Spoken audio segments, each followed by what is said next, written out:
This video is brought to you by Greenman Gaming. It is a great place to buy the Doom games, they're always on sale there. Link below if you want to check it out. Doom is one of the most iconic franchises just ever, really. Like, do I even need to describe what Doom is? You know what Doom is. You've probably played Doom. You can play the original Doom on like a pregnancy test now. Someone's playing it on E. coli. Alright, you can literally play Doom anywhere. Everyone knows what Doom is. It's a very iconic series, and not too long ago, as of the making of this video, Doom 2016 is now 10 years old, which one, makes me feel really old because I remember buying that game for full price back in 2016, and two, made me think about the Doom reboot trilogy, you know, Doom 2016, Doom Eternal, and Doom the Dark Ages, and it got me thinking about how more studios should do trilogies like the Doom reboot trilogy. And that's because all three of these games, despite being incredible first-person shooter experiences, are completely different from one another. While they do share a lot of elements, I mean, they are Doom games after all, they don't follow the usual sequel trend where they just kind of expand on the formula a bit, not changing much, you know, playing it safe, which I think way too many studios do to their own detriment. I mean, do you guys remember the Survivor Tomb Raider trilogy, which actually ended up getting shelved because it started to get really stale by Shadow of the Tomb Raider? Well, Doom avoided this trap by making each three of these games play completely differently, and it means that no matter who you are, you're gonna have a favorite one. And I'm gonna show you my Doom ranking here. This is my Doom trilogy ranking.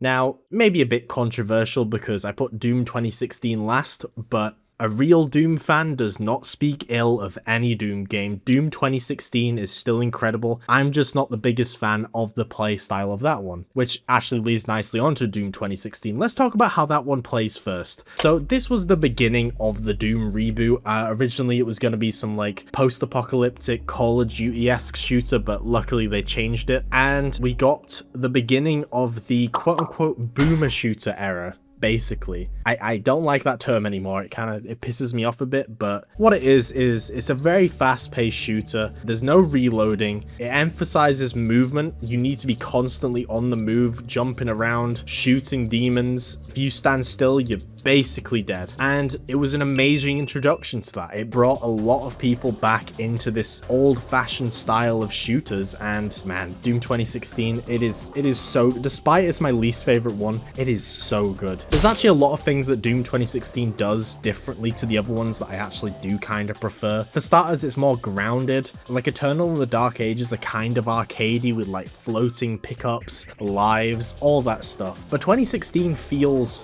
real in a way. Like, obviously it's not real, you're on Mars, you go to hell, you know, you're fighting demons, but I mean, like, you find the weapons on like dead bodies on the floor, and you find key cards on corpses as well, and even the collectibles, to their own detriment, are kind of just laying on the floor somewhere, which is actually kind of a bad thing because they're kind of hard to see a lot of the time. I do kind of wish they were just floating in the air like they do in Eternal, but it really does help with the immersion. It really feels like you're playing in a world, you know? And I think 2016 out of the three is the king of making you feel immersed. Now, in terms of playing it, I'd say Doom 2016 makes you feel more like a foot soldier than anything. You don't have amazing movement abilities. Like, while recording the footage for this, I kept pressing shift to my own detriment, thinking I would dash, but it just slows you down briefly, which obviously fucked me up in the moment. And because of the lack of like different abilities and stuff, it does begin to get a bit stale near the end, and I think a lot of people feel that way about it. I know I'm not the only one. Also, the pistol. This game has a pistol. You can tell it was the growing pain era because, like, you do not need a pistol in this game. It's an infinite ammo pistol, which I guess is kind of there as a crutch if you run out of ammo, but you won't be running out of ammo in this game. And also, the pistol is dog shit.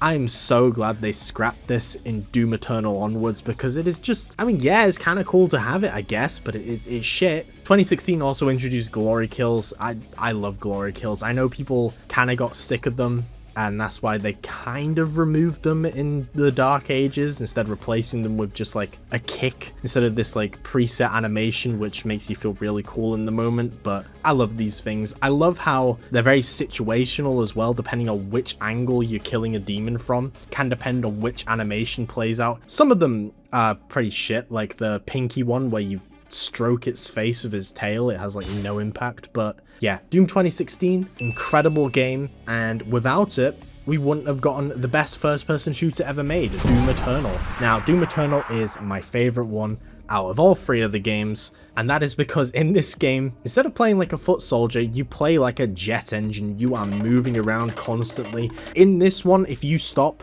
you are dead. In a split second, you're gone. And I really like as well that they push you to play in a certain way. Eternal felt like a very curated experience, and the developers knew that you would have fun if you played in this certain way, because a lot of people in 2016 would just use like the super shotgun, just stick to that gun and do nothing else, and they would get bored because they were just using the same gun over and over again. And the game wouldn't punish you for this, it would just reward you with more ammo. You just keep using the same gun, and yeah, that shit got stale. But Eternal reduces the ammo count for like almost all the weapons and lets the chainsaw recharge. And if you didn't already know, the chainsaw basically acts as an ammo box. You use it on a demon and they just explode with ammo pickups everywhere. But because you're running out of ammo pretty frequently, and obviously there's not always going to be a fodder demon, you're incentivized to switch between the weapons constantly. Oh, and also they made it so certain weapons are stronger against certain demons, like the Arachnotrons. You know, you use the ballista or the heavy cannon scope to shoot its cannon off, which weakens it. The Caco demons die in one shot from grenades or the sticky bomb. That, you know, I could go on. It's just really cool. I really like it.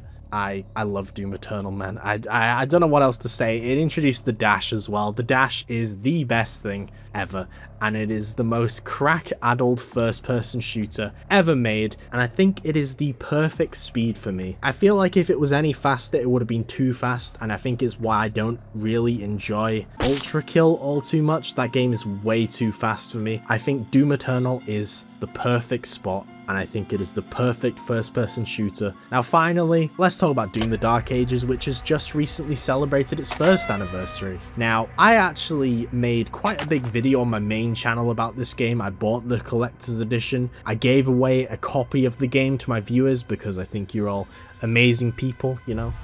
I just wanted to thank you all for watching my silly little content. But Doom the Dark Ages plays nothing like 2016 or Eternal, which alienated a lot of people. This game was not the most well received by a lot of people when it came out. I saw a lot of people shitting on it, which is a shame because the Dark Ages has some of the best levels in the whole Doom trilogy. I'm not gonna lie, some of these levels are just incredible. Like, it's insane. It's got the most levels. They're all quality levels apart from the mech ones. They're just kind of filler.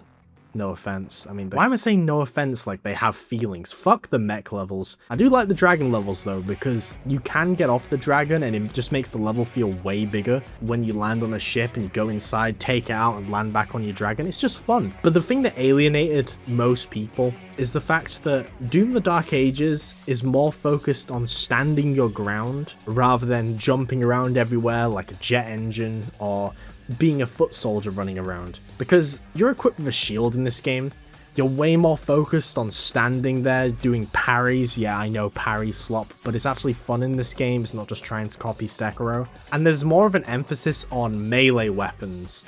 Like, you can get a flail, you can use your fists, and that was what you use as the glory kills. Now, there are hidden glory kills that you can activate by like jumping a certain way or doing the glory kill prompt from a certain angle on a certain demon, but glory kills are not the main focus of the Dark Ages, and it's got way more of a focus on the shield and standing your ground. You're basically a tank in the Dark Ages, and I really like it. I really like that playstyle. I'm not very good at it though. I've tried playing on Ultra Nightmare and I'm fucking shit at it.